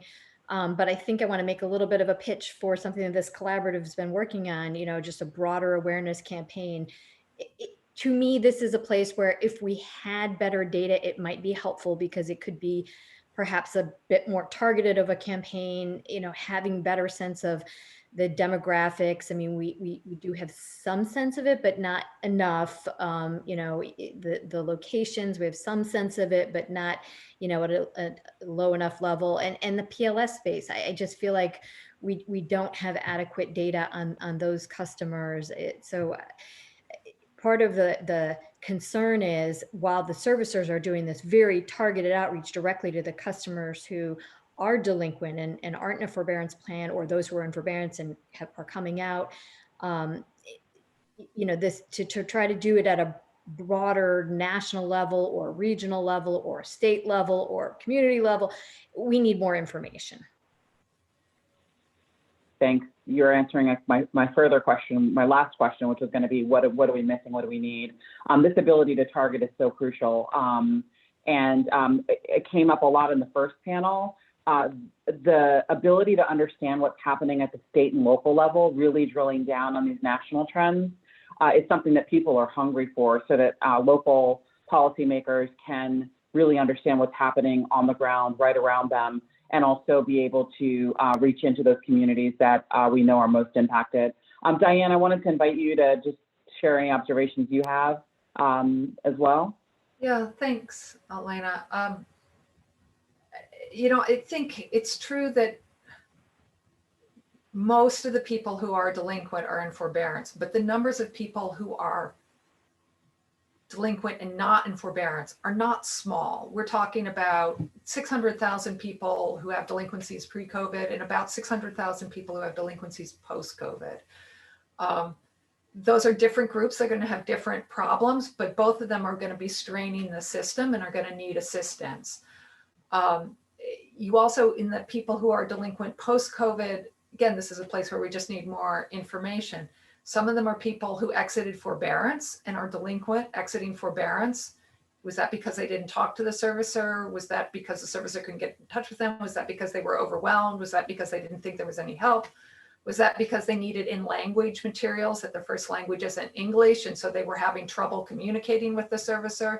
Is it because of the mistrust of servicers? All of those questions are there. We don't have the data to begin to answer it. And then you have the people who never got into forbearance, but went delinquent post-COVID. And again, we do not have enough information to understand who it is. The Fannie blog, I guess end of last week, early this week, suggested that looking at their internal data, that they're seeing no meaningful racial disparities between who is and is not in forbearance. But if you just look at what's happening in the Ginnie Mae space, that suggests that there's a pretty big disparity in who's in forbearance and who's not, and who's delinquent and not in forbearance on race and on income, both. So we need a lot more data.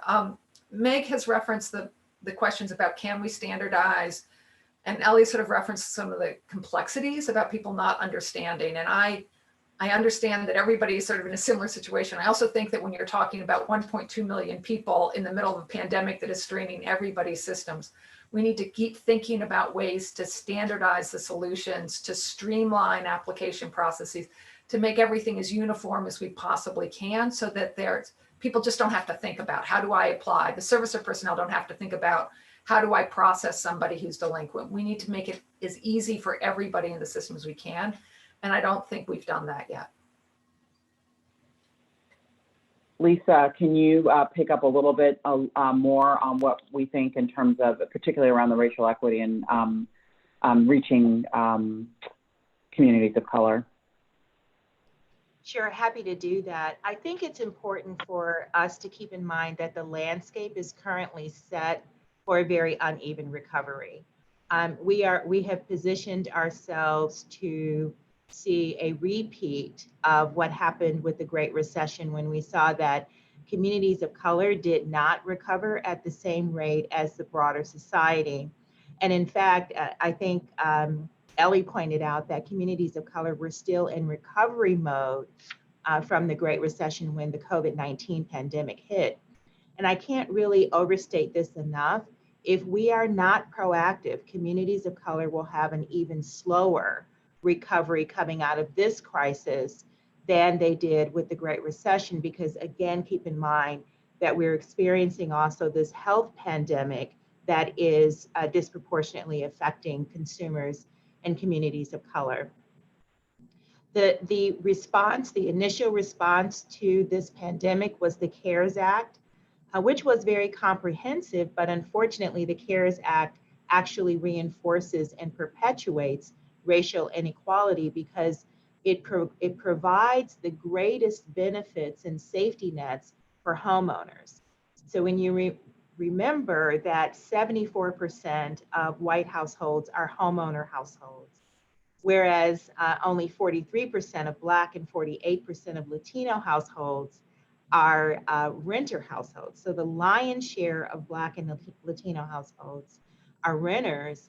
And so then they don't get the benefit of all of the really great protections that are included in the CARES Act. So the CARES Act will actually manifest greater inequality if we don't do something to correct that. We are also seeing in the midst of this crisis a tightening of the credit market that further exacerbates racial inequality. So I just want to tee up a couple of suggestions. First, I think we need to really stop the hemorrhaging. We need to take some emergency measures to stop the hemorrhaging and provide support for people who don't own their own homes. So a rental assistance payment fund, eviction moratorium and record expungement, increased funding for programs that support people that don't have permanent housing at the moment. So for example, increased funding for housing choice vouchers. Further halting negative credit reporting, extension of unemployment insurance, but with improvements because many people are not getting those unemployment benefits. So we need to do things like that to sort of stop the hemorrhaging, but we also need to do other things to help people bounce back stronger. So things like automatic forbearances for homeowners, the establishment of a homeowners assistance fund. And then I want to tee up a couple of other things that I don't think that we've talked about a lot. One is a COVID-19 bond. So think a variation of the baby bond. This is a variation of the baby bond concept, so that those who are hardest hit by the foreclosure crisis can find new employment, can remain healthy, can remain stably housed, and then get back on their feet without really suffering the hits that will not only negatively impact them and their families, but the greater society. We did talk about establishment of a hardest hit fund. I think that's really something important that we need to do. And then we need to support the ability of homeowners to refinance. Jung Choi and some of her colleagues just released a study that showed that Black and Latino consumers are not able to refinance to the same degree as their white counterparts, and we need to change that paradigm. We can use special purpose credit programs, which are allowable under the Equal Credit Opportunity Act, to devise a program that includes safety nets that allows for these borrowers to get refinances. And then two other things I want to tee up. The first is that we have to address tech equity issues. We're seeing a lot of innovations in the tech space in response to the COVID-19 crisis, but unfortunately, a lot of that tech that's being created is actually perpetuating and manifesting bias. So we need to address that. And the second is we need to keep our anti-discrimination laws and rules strong, and we need to increase compliance there. There's no way we are going to be able to tackle these structural issues and help families get back on their feet and get back on track without tools, for example, like the affirmatively furthering fair housing provision or disparate impact. Thank you, Lisa, for teeing up policy prescriptions. Really, really important that we think about sort of the policies that have been put in place and then what we're going to need ahead as this continues. So I invite anyone to, when you're answering other questions, if you want to comment on any of the things that Lisa just mentioned, please jump in. I do want to jump to the audience Q&A because we've got a pretty active set of questions here. I want to start with one that just sort of is a dovetail to what Lisa was just saying. What would a HEROES Act, if passed, need to correct in order to address the racial disparities that are currently present in the CARES Act? Lisa, do you want to start with your thoughts on that, and then maybe we can ask Diane and others to jump in? Sure, and I've named a couple of them already, so I'm not gonna belabor the point. But you know, you heard some of the things that I put forward: establishing a renter payment assistance fund. But along with that, we need to have a program to support non-bank servicers to make sure that there's adequate liquidity for them. So I won't belabor the point. I'll let others jump on too. Meg or Diane, others want to jump in? Okay, I'll go ahead. Lisa mentioned auto forbearances. I think that's actually an important thing that we ought to do for people that are 60 days delinquent. Getting somebody into forbearance sooner rather than later can mitigate some of the impacts, is probably likely to have a disproportionate benefit for LEP, limited English proficiency people who may be having particular troubles communicating with their servicers. We should just, anybody who's 60 days behind in the mortgage should get into forbearance. That gives everybody some time to figure out what comes next. I think all of Lisa's points about the racial disparities between homeownership and renters are very important.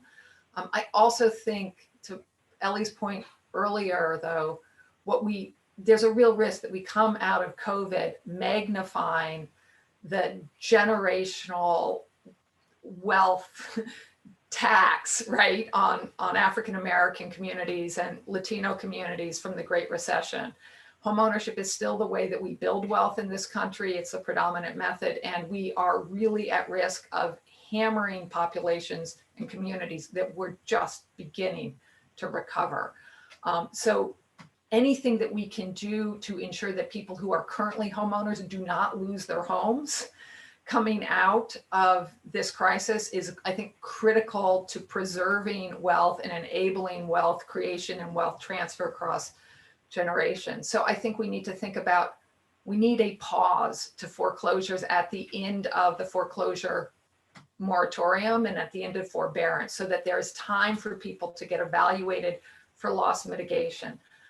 The CFPB has kind of put that in place for the deferral options, but for some of the reasons we've talked about, including the fact that escrow advances aren't going to be capitalized in the deferral option. And so homeowners are going to have to pay back, you know, thousands of dollars in order to take advantage of the deferral option. We're going to need to think about what are affordable loss mitigation options and how do we get people into them and make sure that there is a path for people to get into them before they're foreclosed on. I think early on in the crisis, the CFPB, along with all of the other banking regulators, relaxed the rules for mortgage servicers in terms of when they have to provide loss mitigation information, when they have to provide delinquency notices. I think ultimately we need to provide more guidance to servicers about expectations around how do you communicate, when do you communicate, you've got to communicate timely. I take at their word absolutely everything Meg and Dana have said, and I know this is hard and I know people are working really hard. And I think it's important for government agencies to say, this is what the standard is, this is what the expectations are. And also to Lisa's point about liquidity and transfers, I think we also need to be very clear about what we expect servicers to do to prepare for the eventuality of transfers. And some of those standards have never been developed or have been relaxed. And again, I think servicers need to have clarity. What does the government expect? And homeowners need to have clarity. What will happen if a mortgage servicer goes under while I'm coming out of a forbearance or while I'm being evaluated for loss mitigation? We know those are places from the last crisis, from the Great Recession. We know those are times when homeowners are particularly likely to encounter problems if there's a transfer while they're in the middle of loss mitigation. So I think those are some of the main things. I mean, I think the main points are, in terms of homeownership, we have to do everything we can to preserve homeownership in Black and brown communities. And that means we've got to get people into forbearance, and we got to make sure that coming out of forbearance, they have time to be evaluated and that there are meaningful options available to them. I appreciate that, Diane. I think, and Meg, I think you want to jump in as well. The homeownership point, though, sustainability, I just want to hit on that hard, because we talked about homeownership rates being impacted. You know, yes, we're still seeing lots of new homeowners created. People are still buying homes, but it's the keeping people that are already in homeownership in that, not ensuring that what we have now in forbearance does not become our foreclosure pipeline is going to be really key. Meg, please jump in. Well, one of the things I wanted to say is that we spend a lot of time talking about the policy solutions in the housing space, but one of the things that we would really like to see is more dollars flowing directly to these consumers, right? People are in financial distress. We saw from the JP Morgan Chase research that some, customers who received that additional income were making their mortgage payments, were making their rent payments, were paying down credit cards. Some who were making more through the unemployment insurance than they had through their jobs were actually putting themselves in a much better position. We're accumulating some savings. That's a good thing. We should want that. So I would say that that's one of our concerns, that, we spend a lot of time focused on what are the housing solutions, but in many respects, if we could just get some cash into the pockets of these consumers in need, that would be the best solution of all. And then the other thing, I want to say something to Diane's point about the relaxation of some of the rules by the CFPB and other regulators. I mean, I will say that we appreciated that in the servicing community, in large part because some of those rules just don't make sense for these customers in this situation. And we at the Housing Policy Council have put forward to the CFPB a request that they actually consider adding a complete section to Reg X for customers in this kind of unique situation. And we're facing natural disasters as well, where you're trying to get the customer as quickly into forbearance to give them immediate relief and then figure out what comes next, as opposed to the standard situation where someone's in financial distress and you're trying to quickly get them into a permanent solution to reduce their payment and help them. And so we see that there is a distinction, and we think that the regulation is worthy of some changes, some future changes, and think that the relaxation has been helpful. Although we can understand your point that you want that communication with the customer, just the way it's written today doesn't actually, it's not as relevant to this situation as we need it to be. Yeah, and can I just piggyback on what Diane and Meg have added and point out that we're going to keep having these kinds of events on a regular basis. I think we kind of know that now, right? We're going to have either micro level crises or macro level crises going forward. We built an infrastructure for dealing with a macro level event during the Great Recession, and then we let that infrastructure go fallow. We need to stop doing that because we're wasting precious time rebuilding these systems. So we need to build something that works for the broadest number of consumers, for all consumers. And then we need to keep maintaining it and improving it so that we're not reinventing the wheel every time something happens. We're going to be having disasters, environmentally and climate related disasters on a regular basis. We know this. Let's listen to the science and let's be smart about it. Appreciate that, Dana. I want to jump in, and then we've got to wrap because we're out of time. I knew this would go fast. I wanted to just quickly say on the escrow issue, most servicers are looking at the shortage, whenever the customer comes out of forbearance, and they're spreading it out. And we even saw one servicer who's spreading it out over 60 months. So it isn't something a borrower has to pay up top And most of us have enough flexibility that we can look at a 12-month spread, a 24-month spread, a 36-month spread to be able to work with the customer on that payment. Thanks for clarifying. That was one of the questions that came into the chat. Ladies, thank you for an amazing conversation and for all the work that you're all doing with the Urban Institute and just in your daily lives to address these issues. I want to really hit hard on something that Meg said just now, which is that, you know, as we're looking at unemployment claims spiking again potentially in the future. So we're not at the end of this crisis. And as we get into next year, Q1 and Q2, you know, we're going to continue to need to have these conversations. We're going to continue to need these data sources to help inform us about what's happening with people coming out of forbearance, going into new loss mitigation programs, and those delinquencies that end up going into the foreclosure process. So Meg's point on just people need cash in hand. If you've lost your income, what's going to be the biggest driver and helper in this whole situation is going to be getting resources, relief, and cash in consumers' hands, in whether they're renters or homeowners, as well as landlords and others. And so the real urgency is there for us to continue to figure out ways to do that so that the system can flow and people can get the help that they need. Right now, we're in a position where we have forbearance, we have a few tools like moratoriums in place, but those are putting pauses on things and delaying them, and we're really going to have to grapple with how do we deal with this head on as we get into next year. So I just want to thank this fantastic panel.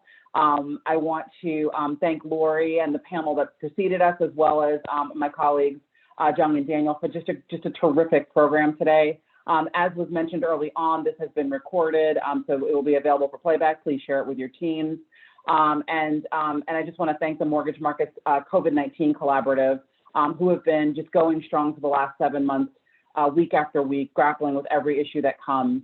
And I appreciate that there's going to be some campaigning and outreach specifically around these issues to ensure that consumers understand what's going on. And we look forward to hearing more about that in the future. So with that, I will close. Thank you all very much and have a great day. Thank you.